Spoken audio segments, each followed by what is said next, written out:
เบรกไม่อยู่ฮะ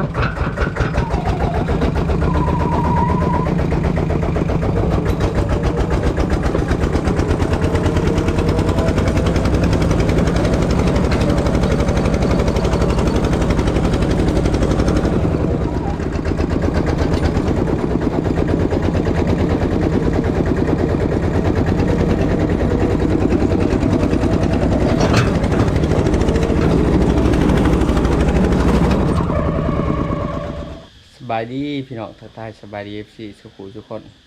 หลังจากที่ห่างหายไป4-5 มื้อเนาะพี่น้องบ่ได้ลงคลิปหลังจากที่เฮาแล้วเขาอันน่ะผู้ดีแล้ววันที่14เนาะพี่น้องกับผู้ดีแล้วใช้สงกรานต์พี่น้องตอนนี้ก็สิเอารถออกหน้าเนาะพี่น้องเตรียมไปคนเขามาอื่นคนเขาหน้าแต่คลองนะพี่น้องก็เดี๋ยวไปเบิ่งสรุปกันว่าทางมันสิไปยากไปง่ายจังได๋เนาะพี่น้องเนาะ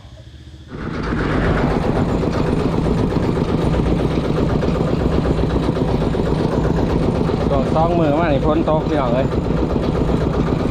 ทั้งฝนทั้งลม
กระจกดินเบิ้ลแบบนี้เลย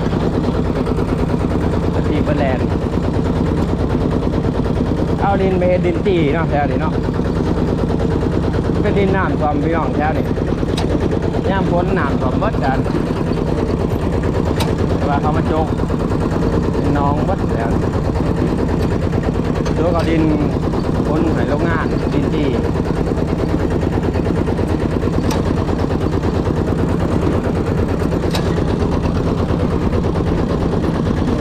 ว่าได้ย่ามนี่มาเริ่มเมื่อฝนมาหลดพี่น้องแต่ว่าย่านฝนตกนี่เลยเอาออกมาก่อน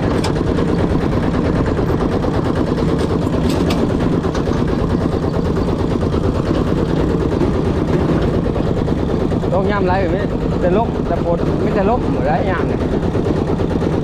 ล้มแล้วก็ฟ้าแตกเปลี่ยนเ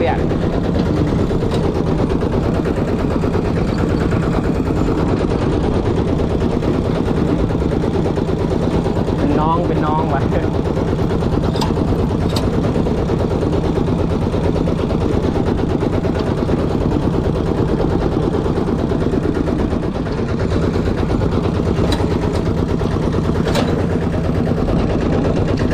อายุเขายังตรงทางอย่างเดียว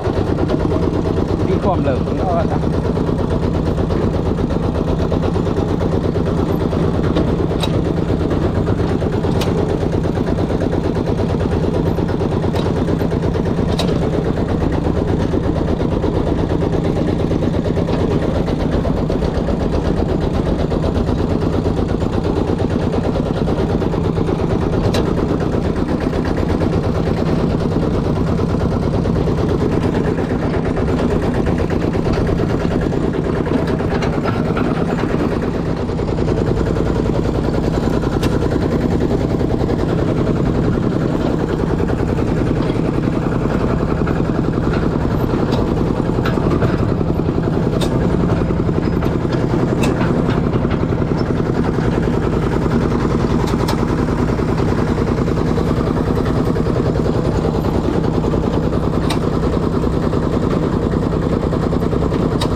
ตีหันเที่ยวทางนี้เนาะพี่น้องเดินไปอะไรแบบ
นี่เนาะที่ขามครัวนี่เนาะฮักบดจัก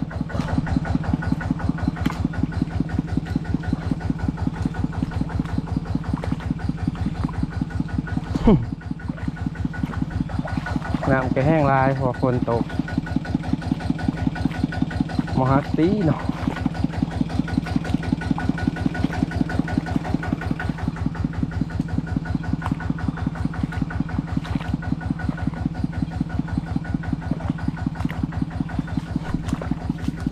แบบประเภทเที่ยวหน้าเขาจะนะพี่น้องมันล้มแต่รถไทยเนาะแต่ว่ารถผลมันจะกว้างกว่ารถไทยหน่อยหนึ่ง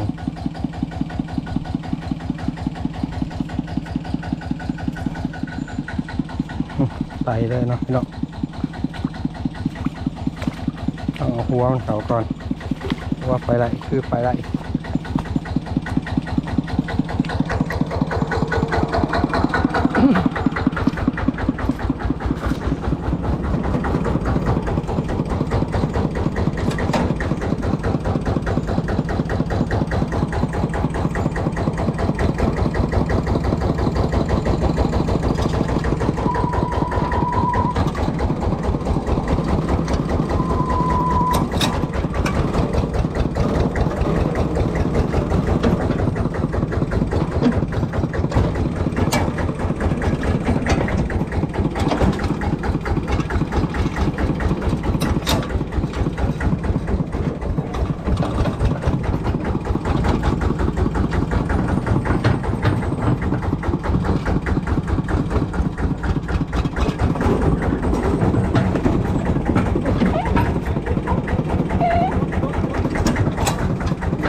นี่ก็หอดหน้าอยู่ได้พี่น้อง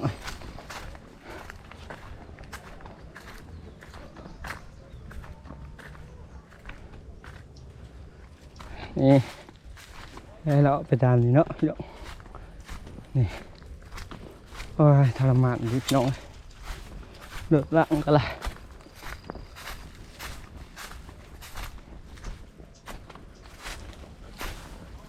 นี่นี่ดีหอนหน้าเขาเนาะนี่พี่น้อง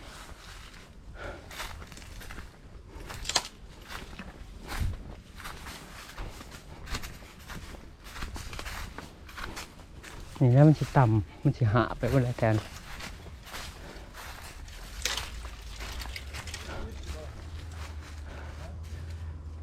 ฮะหนีสิเนาะโอ้นี่วะถ้าใจอยากมากว่าพี่แล้วแต่ว่ามันหนักเป็นตองเลยแต่ว่ามันสิค่าต่อวิทย์ว่าต่อดีนี่มันชีวิตกูใหม่ถึงว่าวันนี้มากวันนั้นนี่มากเลยแล้วบางพี่ดูว่าเนี่ยก็ข้อต่อตอนนี้ก็ถึงนี่สิบข้าพอสิเอาตัวนี้ก็ได้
ด้านออกได้เลย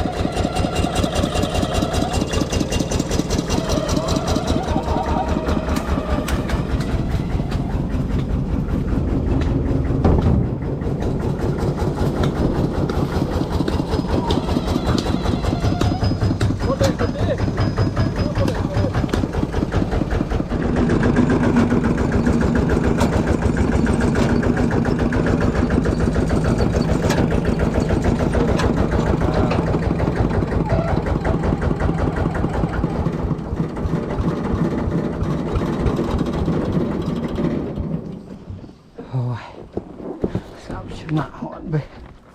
นัดกี่เฮียซาพานกับตกอย่าง